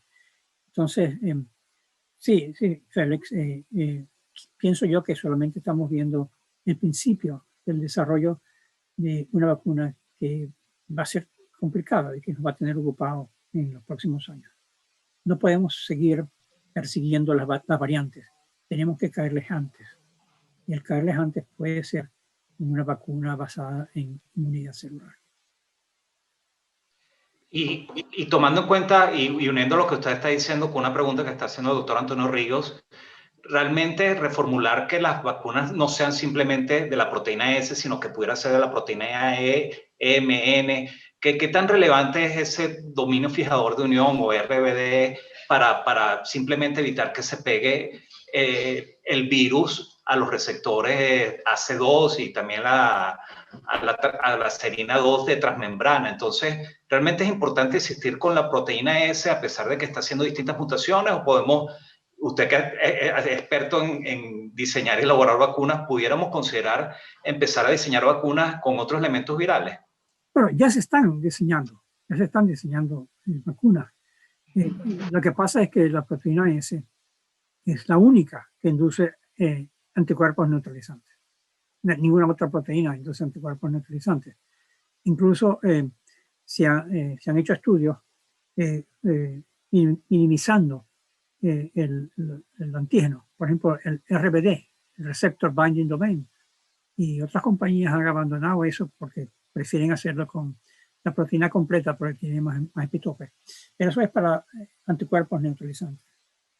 Como digo, otras proteínas pueden ser internas, pueden ser blancos importantes para la inmunidad celular, pero yo conozco y tengo mucha información, por lo menos de una compañía que está diseñando específicamente vacunas basadas en inmunidad celular, pero todavía no, esas vacunas no han entrado ni siquiera en fase 1 de investigación clínica. Pero ese es el futuro. Bueno, por lo menos Julio Castro, que va a ser el invitado la próxima semana, él siempre dice que la vacuna que debemos ponerlo es la que tenemos a mano. Y definitivamente en ningún lugar del mundo las personas pueden escoger la vacuna, pero ¿hay alguna manera de categorizar qué vacuna es mejor que otra? O a futuro vamos a buscar escoger las vacunas o vamos a utilizarlas en conjunto como pasa con neumococo, que se usa primero la conjugada con la polisacárida, o vamos a tener como las vacunas de herpes zóster, que entendemos que antes existía una vacuna que era de virus vivos y hoy en día quedó desestimada porque la vacuna recombinante y con ayudante que se tienen hoy en día contra herpes zóster, evidentemente es mucho más eficaz y mucho más segura porque se pueden usar inmunosuprimidos. Entonces, ¿qué pasará con el futuro de las vacunas? ¿Los esquemas que tenemos hoy en día permanecerán o cambiarán? ¿Haremos combinaciones? ¿Podemos decir que la de Moderna es la mejor o la de Pfizer es la mejor y es la que tenemos que buscar todo, o simplemente la que tengamos aquí es la mejor? Es interesante tu pregunta, Manuel. No, yo creo que estamos apenas en los albores de vacunología en COVID. Ya se está discutiendo, por ejemplo, combinar vacunas, dar una primera dosis de una vacuna, una segunda dosis de otra vacuna. Eso es más fácil decirlo que hacerlo, porque las compañías farmacéuticas no les causa mucha gracia el que un producto de uno se combine con otro producto de otro, y solamente lo hacen cuando no les queda más remedio. Pero yo que trabajé por muchos años en vacunas contra el VIH, no muy exitosamente que se diga, es la rutina en vacunas contra el VIH, vacunas experimentales, incluso que van humanos, que combinan el Prime Boost, las primeras y segunda dosis, no son de la misma vacuna. No es dar una segunda dosis de la misma vacuna, son combinar vacunas que tienen diferentes funciones. Por ejemplo, la vacuna de Johnson & Johnson contra el VIH que se está probando actualmente en fase 3 el Prime es un adenovirus 26 que expresa varias proteínas virales y el Boost es la proteína de la envoltura, EP160. Entonces, esa combinación de Prime Boost va a tener que explorarse en el caso de las vacunas contra el COVID, pienso yo. La otra cosa, ¿cuál es la mejor vacuna? Julio tiene razón, que la mejor vacuna es la que uno se puede poner. Pero desde el punto de vista estratégico en un país hay diferencias. Por ejemplo, la temperatura de conservación, como tú sabes muy bien. La de Pfizer se tenía que conservar a menos 80. Ya el FDA aceptó que se puede guardar a menos 20, pero incluso a menos 20 no hay muchos congeladores, no hay congeladores domésticos que lleguen a esa temperatura. Entonces, esa es una vacuna, esas son vacunas que están limitadas en el sitio geográfico donde se pueden utilizar, en las ciudades, etcétera, pero no en las zonas remotas. La vacuna de Johnson & Johnson, incluso la Sputnik, tiene que guardarse a menos 18 grados centígrados, la formulación líquida. Hay una formulación liofilizada que es diferente. Entonces hay cuestiones muy operacionales que definen eso. La otra cosa muy interesante, y tú como infectólogo debes saber, es que cuando tú necesitas 2 dosis, o María Graciela como pediatra lo sabe mejor que ninguno de nosotros, cuando tú necesitas 2 dosis, pierdes personas. En África, por ejemplo, un estudio que hicimos hace muchos años, ya ni me acuerdo los detalles, pero de cada 100 personas que se vacunaban con la primera dosis, podíamos identificar, traer para la segunda al 80. Así que perdíamos 80. O sea que perdíamos cerca del 20% de las personas entre la primera y segunda dosis, porque se les olvida, porque no tienen interés, por lo que sea. Entonces, una vacuna como la de Johnson & Johnson, que es una sola dosis, es una vacuna hasta cierto punto tiene una ventaja, que una vez que tú se la inyectas a una persona está protegida, por lo menos esa es la información que tenemos, y no hay la complicación logística de volver a conseguir a la persona un mes después. Entonces, hay razones científicas, pero también hay razones logísticas para usar una u otra vacuna. Y acuérdate, estas vacunas han sido aprobadas para uso de emergencia. O sea que no es que se pueden ir a comprar en la farmacia, no es que la compañía Pfizer o Moderna la puede vender. Son vacunas que solamente son negociadas con los gobiernos que las utilizan para fines estratégicos. De manera, mira, yo me fui a vacunar aquí donde vivo y yo tuve las 2 dosis de Moderna. Pero como mi esposa es un poquito más joven que yo, ella fue en el grupo que sigue. ¿Cuál le ofrecieron? La de Pfizer. Y eso es así. Entonces el gobierno tiene que utilizar el acceso a las vacunas que tiene para asegurar que la mayoría de la población es vacunada. No, excelente. Fíjese que dentro de las preguntas que hay están siempre cuestionando el elemento de los inmunosuprimidos, pero hay la típica pregunta que pasa igual con los niños, las embarazadas, las lactantes, que es el elemento científico. Mientras no se haya estudiado esos elementos específicos, no podemos hacer una recomendación abierta, pero que puede hablar con respecto a la seguridad de las vacunas, porque realmente se contraindican los inmunosuprimidos. Entendemos que son seguras, no va a haber ningún tipo de problemas en la embarazada, en las lactantes, pero ¿cuál es el elemento de la eficacia? Y tomando en consideración lo que pasó con los estudios en Sudáfrica, con la variante que vimos que Novavax incluso lo estudiaron grupos de personas que viven con VIH y hubo una respuesta inferior, pero usted habló al principio del elemento de la eficacia, entonces, ¿cuál es la eficacia que tenemos que medir? ¿Simplemente la posibilidad de evitar muerte o enfermedad severa, hospitalización?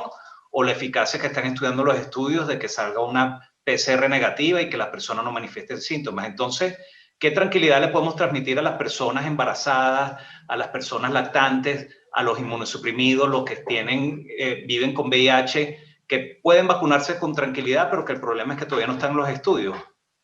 Bueno, yo creo que la razón por no vacunar a ciertos grupos, como por ejemplo embarazadas, tú lo dijiste, porque no forman parte de los 40.000 voluntarios que se estudiaron. Eso es algo que hemos vivido por muchos años en investigación biomédica, que por proteger a una población, una embarazada o un niño, no se desarrollan medidas preventivas o terapéuticas para esa población. Entonces penalizamos a esa población para cumplir lo que nosotros creemos un requerimiento ético, pero en realidad resulta que hacemos más daño que bien. De manera que grupos activistas existen de que insisten en que no tenemos que seguir muchas de las recomendaciones de las farmacéuticas. Muchas recomendaciones, Manuel, son básicamente legales. No sabemos cuál es el efecto en esta población y mejor evitar litigación, que en algunos países es muy importante como los Estados Unidos, entonces es mejor decir que no. En el caso de las lactantes, por ejemplo, yo no veo ninguna contraindicación. Claro, desde el punto de vista formal, tú quisieras saber si el estado endocrinológico de una mujer lactante de alguna manera interfiere con la respuesta inmune. Eso es interesante saberlo. Pero hay estudios que ya se están haciendo en los Estados Unidos en mujeres embarazadas, en mujeres lactantes y en niños. Los estudios en niños probablemente estarán ya listos a finales de este año. La idea era tenerlos antes de que comience el año escolar en los Estados Unidos. El caso de las mujeres embarazadas también hay, pero creo que ya discutimos antes en otro foro de las personas que se han vacunado en los Estados Unidos. Bueno, en la prueba de Pfizer hubo 24 mujeres embarazadas que estaban excluidas. Era un criterio de exclusión, pero de todos modos, cuando tú vacunas 40.000 personas, ahí cae todo. De las 24 mujeres embarazadas que recibieron la vacuna, una tuvo un aborto, pero fue en el grupo control. Y ya en el programa de vacunación en los Estados Unidos se han vacunado más de 20.000 mujeres embarazadas y no ha habido ningún efecto secundario importante. Entonces, poco a poco se va adquiriendo la información que nos va a permitir tomar estas medidas que van más allá de los resultados de la fase 3. Y como todo en medicina, el riesgo-beneficio. Cuando hace unos meses me preguntaba, bueno, eso es una anécdota, no importa, el riesgo-beneficio, y eso es algo que el médico tiene que decidir cuando aconseja a su paciente. Ay, bueno, por cierto, Flor Pujol, la doctora Flor Pujol, le dijo que lo que usted dijo está muy bien. Así que nos está escuchando, así como muchos colegas y médicos que los felicitamos en su día. Y bueno, María Graciela tiene una pregunta, nuestra presidente, en cómo podríamos definir las coberturas. Se puede definir como ocurre muchas veces en pediatría cuando ya tenemos las 2 dosis completas, o simplemente con una sola dosis ya pudiéramos establecer que hay cobertura. Y uno se pregunta quizás con el elemento, nosotros sabemos que Sputnik V salió el artículo en Lancet de resultados interinos de la fase 3, pero ellos evaluaron la eficacia a la 3ª semana, justo antes de la 2ª dosis. Entonces, realmente están evaluando la eficacia de la primera dosis, lo cual hace semejante, siendo una vacuna de vector de adenovirus, es semejante a lo que ha hecho Johnson & Johnson. Entonces, ¿hasta qué punto nosotros podemos establecer, bueno, esa es la eficacia con la primera dosis? ¿Realmente importa la segunda dosis? Y con lo que está ocurriendo en los distintos países que quieren optimizar el uso de la vacuna y salir de las recetas que han establecido los científicamente estudiados por los momentos, oye, queremos vacunar a uno solo, entonces, ¿va a ser suficiente? ¿Qué es su opinión al respecto? Sé que es una mezcolanza de preguntas, pero tiene relación en el hecho de, ¿realmente es importante la segunda dosis cuando todavía no tenemos la información de cuánto va a durar la inmunidad con esa segunda dosis? Bueno, ese último comentario es muy importante. ¿Cuánto va a durar la inmunidad? En el caso, por ejemplo, del análisis interino de la vacuna Sputnik V, si mal no recuerdo, el seguimiento fue de 2 o 3 meses. No fue suficiente. Por eso es que es interino. Y por eso es que yo digo que las decisiones en el futuro no se van a tomar en base a un paper publicado en el año 2000 en Lancet, sino a la experiencia acumulada. Yo pienso que en vacunología la segunda dosis es importante porque ayuda a la maduración de la respuesta inmune y a la longevidad de la respuesta inmune. Entonces, es muy difícil éticamente hacer un experimento en el cual la mitad de la población recibe una dosis y la mitad de las dos dosis, cuando uno considera que las dos son necesarias, porque la evidencia que se tiene, por ejemplo, con las vacunas de Pfizer y Moderna son con las 2 dosis. Entonces, salirnos de eso ya crea un problema ético. Lo podemos hacer cuando en realidad sabemos que estas vacunas funcionan con 2 dosis. Pero mucho conocimiento en vacunología se adquiere en la fase 4. Porque, como decía, no todos los que reciben la primera dosis reciben la segunda. Entonces, eso nos crea una oportunidad para, por ejemplo, medir la longevidad en las personas que decidieron no tomar la segunda dosis. Y puede ser una razón, es que la primera dosis le produjo un dolor, una hinchazón tan grande que no volvieron más. Entonces tenemos poblaciones que se van siguiendo que tienen diferentes características. También, como decía, 20.000 mujeres embarazadas se vacunaron en Estados Unidos y así también no fue intencionalmente que se vacunaron, sino que existieron. Entonces yo creo que son preguntas que todavía no podemos contestar, pero desde el punto de vista inmunológico, la segunda dosis tiene sentido para madurar la respuesta inmune. También muchas veces se miden el nivel de anticuerpos. Y hay uno que otro paper, ¿no?, de Michelle Nussensweig midiendo células B de memoria, que son quizás tan importantes como medir el nivel de anticuerpos. Entonces, acuérdate, apenas esta epidemia es un bebé recién nacido, tiene 1 año, y vamos a seguir obteniendo información. Lo que también es cierto es que desde el punto de vista de política pública, un comentario que le hago a mis amigos, y probablemente lo habrás leído en algún chat en que nosotros participamos, que la mente de un científico funciona diferente de la mente de un político. Me refiero a un político con P mayúscula. El científico tiene muchísimo problema en aceptar algo si no tiene todas las evidencias. Y si no las tiene, hace un experimento más y otro más y otro más hasta que se sienta confortable. En cambio, un político, con P mayúscula, muchas veces se ve obligado a tomar decisiones incluso con información incompleta. Porque un político no puede decir, vamos a esperar 2 años hasta tener más información antes de aplicar la vacuna. Y entonces uno tiene que entender cómo funcionan las dos mentes. En este caso, yo creo que muchas decisiones políticas que se han tomado en el mundo, en Estados Unidos, en Venezuela, prefiero no hablar de Venezuela, pero en Estados Unidos por lo menos, son basadas en información incompleta. Y por eso es que algunas personas se inquietan cuando el NIH o Tony Fauci parece cambiar de opinión. No es cambiar de opinión, es a medida que se va obteniendo información, se va modificando la conducta. Y eso va a pasar con las vacunas. Es así. Lo que se puede recoger es que definitivamente la ciencia es dinámica y con respecto a la pregunta de María Graciela, definitivamente la cobertura se debería medir de manera adecuada con la vacunación como corresponde según cada una de las vacunas y no como se está midiendo quizás con 2 millones de dosis, porque da una impresión, oye, en tal país pusieron 10 millones de dosis, 3 millones de dosis en Chile y uno piensa que han vacunado 3 millones de personas y no necesariamente es así. Bueno, es verdad. Con respecto a hicieron una pregunta. Hicieron una pregunta Deja contestarte, sí. Hicieron una pregunta. Ajá. No sé. Okay. Sí, yo estoy de acuerdo que la contabilidad formal debe ser con 2 dosis.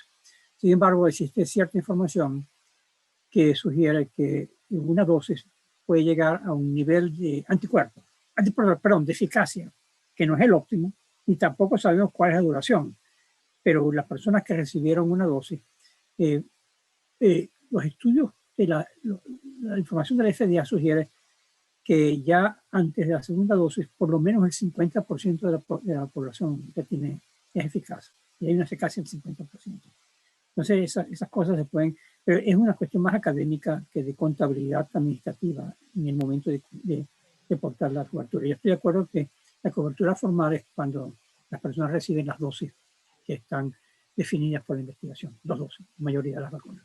Y insiste también en la pregunta de las personas inmunosuprimidas, sobre todo con VIH, que definitivamente deben vacunarse cuando tengan control virológico y estar indetectable con unos CD4 adecuados o por lo menos por encima de 200, pero entendemos que no hay muchos estudios que evalúen en la población de personas que viven con VIH, aunque Novavax mostró que había una disminución de la eficacia, pero no necesariamente en este grupo hubo tampoco más hospitalizaciones ni más muertes, ¿no? Bueno, hay que recordar algo que yo no mencioné, es que estas vacunas no hay ninguna vacuna virus atenuado, como son influenza, fiebre amarilla y otras tantas. Por ejemplo, fiebre amarilla no se la da a una mujer embarazada, sobre todo en el primer trimestre, o a una persona que no ha controlado su inmunodeficiencia. Estas son vacunas que no son virus atenuados. En el caso una persona una inmunodeficiencia con VIH, viviendo con VIH, si no está controlado, el problema más grave no es seguridad, el problema más grave es que no responde inmunológicamente. Y eso puede ser, bueno, no es un outcome apropiado.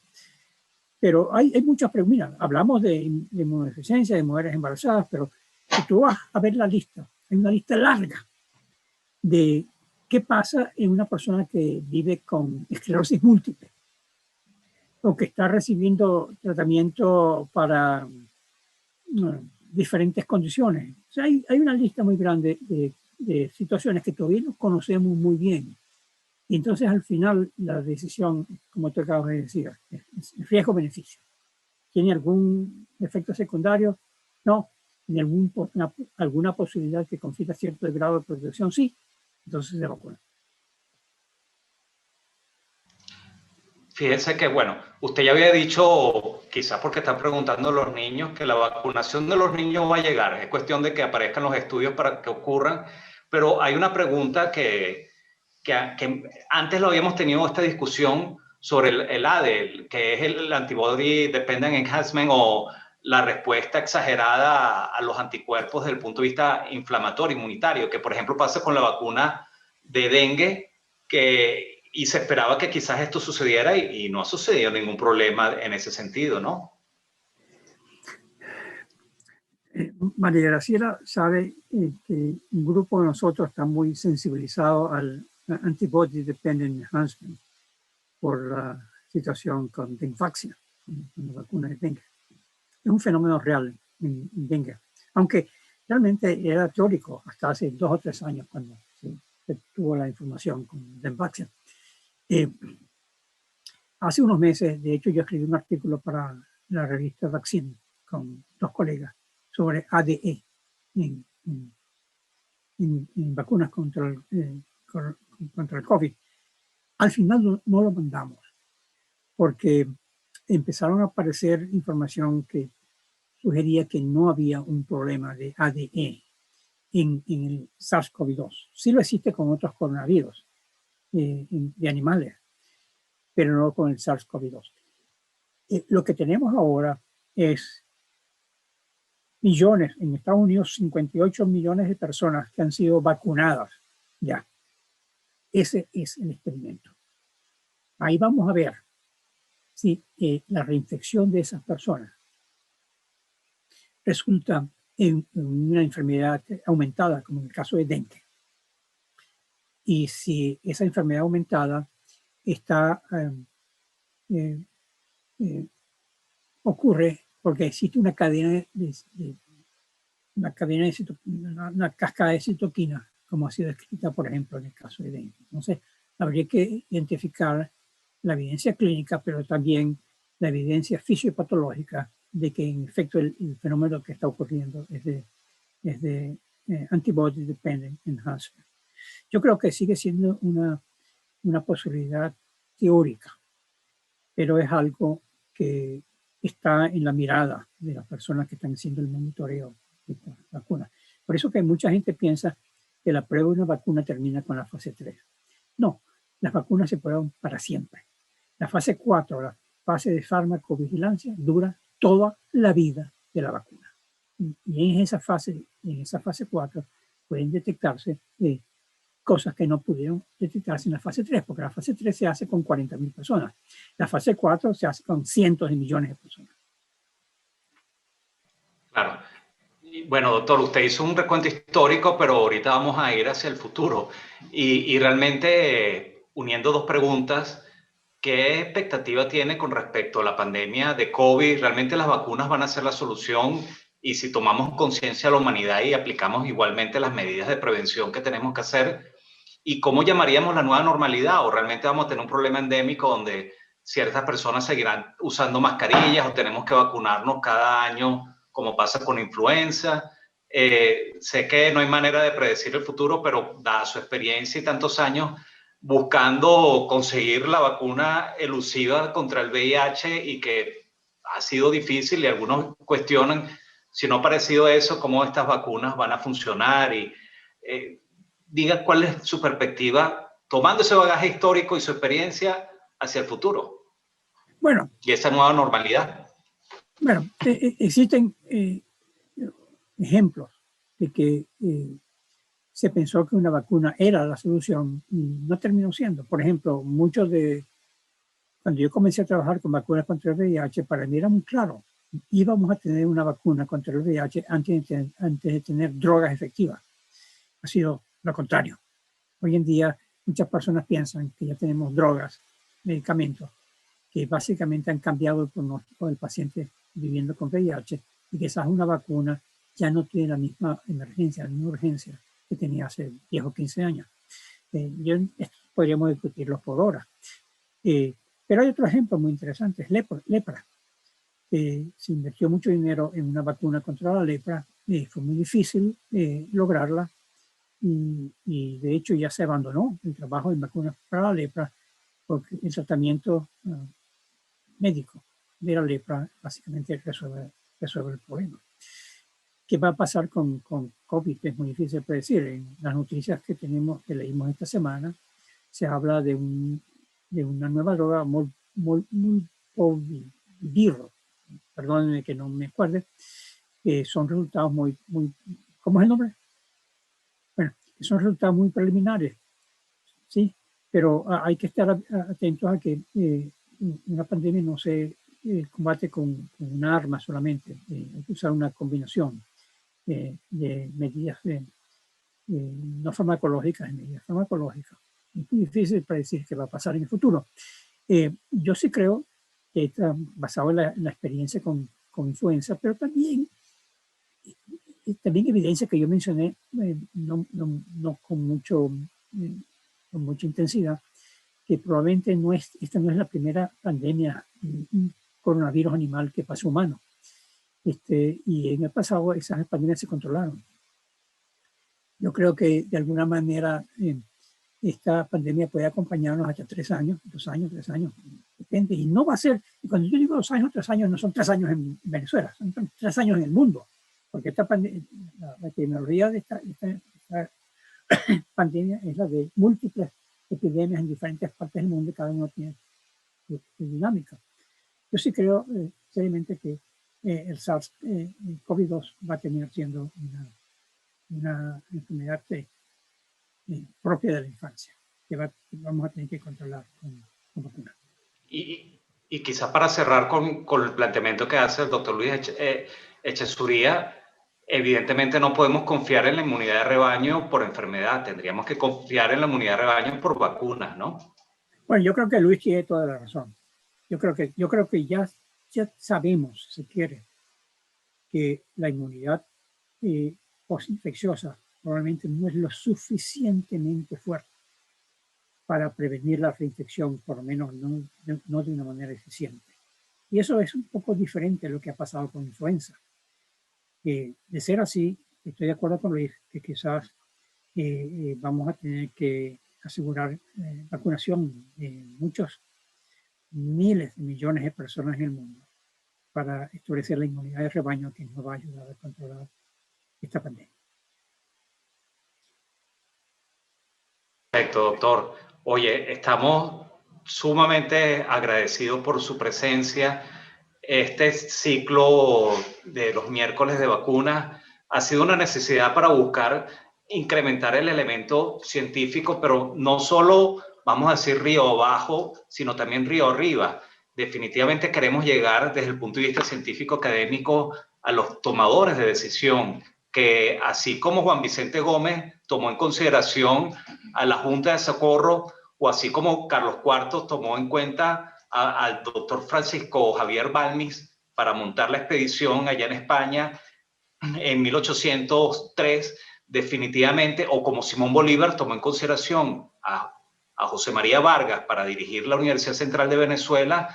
Bueno, definitivamente expertos como ustedes, expertos como están en la Academia Nacional de Medicina, en la Sociedad Venezolana de Infectología, de Pediatría, de Medicina Interna, de Medicina Crítica, Cardiología, de distintas especialidades que estamos ávidos por apoyar en controlar este problema, definitivamente tienen que tomarnos en consideración.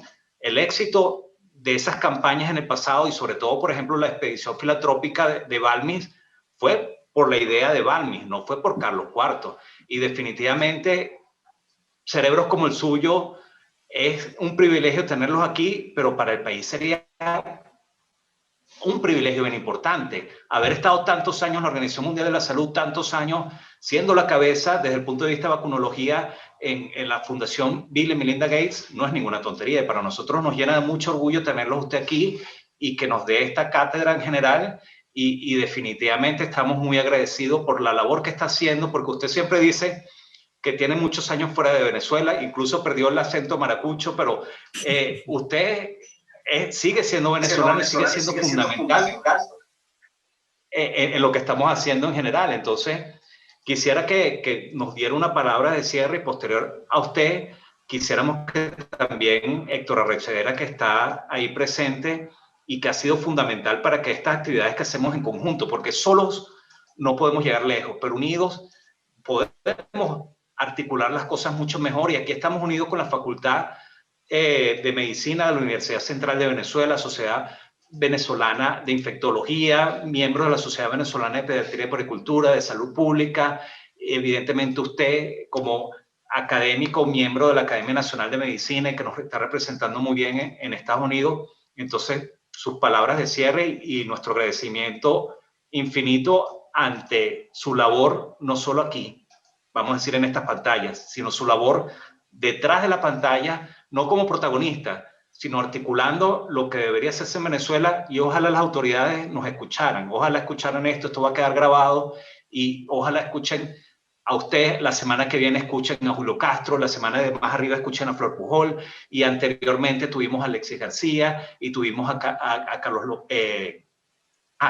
Torreviega, y definitivamente es importante la labor que cada uno estamos haciendo para mejorar las circunstancias en el país. Entonces tenemos esperanza, pero para que las cosas funcionen, los expertos tienen que ser escuchados. Vemos lo que pasó en Estados Unidos. Anthony Fauci estaba excluido, y cuando le dieron libertad de acción, las cosas mejoraron. Quizás por eso es que bajaron los casos en Estados Unidos.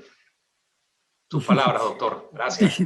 Tony sería feliz en oír lo que tú dices, pero yo no tengo mucho más que decir. Quizás a la gente más joven el consejo es dedicarse a tratar de resolver problemas importantes que puedan ser resueltos. Yo creo que en el caso de esta epidemia nos crea mucha angustia, nos crea una gran cantidad de problemas médicos, sociales, etcétera. Pero así también son oportunidades para que la gente brillante, jóvenes y no tan jóvenes, puedan dedicarse a responder con entusiasmo y sin perder la esperanza de que nuestra contribución puede ayudar a la salud de los venezolanos. Y muchas gracias, Manuel, por esta invitación. Realmente es un honor y un placer estar con ustedes. Bueno, Héctor, agradecido por el apoyo siempre de SOS Telemedicina para que tú cierres el evento de este día, y bueno, tenemos el próximo con Julio Castro.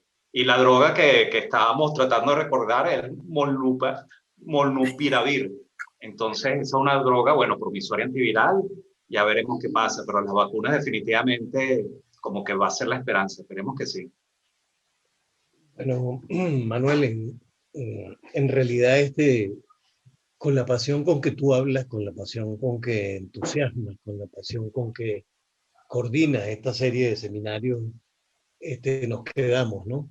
Cuando uno oye al doctor Esparza, así como cuando escuche a Flor Pujol, a Julio Castro, a Jaime Torres, a Torres Viera, a todos nuestros médicos que hoy en día están celebrando su día, uno siente que no está solo, independientemente de que, como dicen, estamos navegando sin instrumentos, no tenemos un plan de vacunación, no tenemos muchas cosas, sí tenemos esas voces que esperamos que se estén escuchando para que oriente, para que den luces y para que finalmente Venezuela pueda encontrar el rumbo necesario que nos dé salud a todos los venezolanos. Que tengamos, como otros países en Latinoamérica, tengamos un norte y tengamos un camino seguro en el cual confiar y en el cual creer. Estas voces vienen de la academia, estas voces vienen de quienes conocen de la infectología, de la medicina interna, de la medicina tropical, y siempre tengo esa fe. Y todas las mañanas me levanto con mucho entusiasmo pensando que vamos a construir esa Venezuela posible. Y vamos a seguir.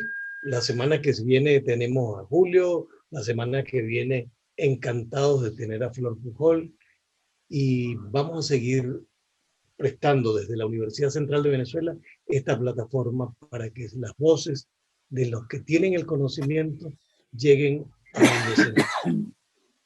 Muchísimas gracias y un fuerte abrazo a José Esparza, y gracias por seguir estando con nosotros.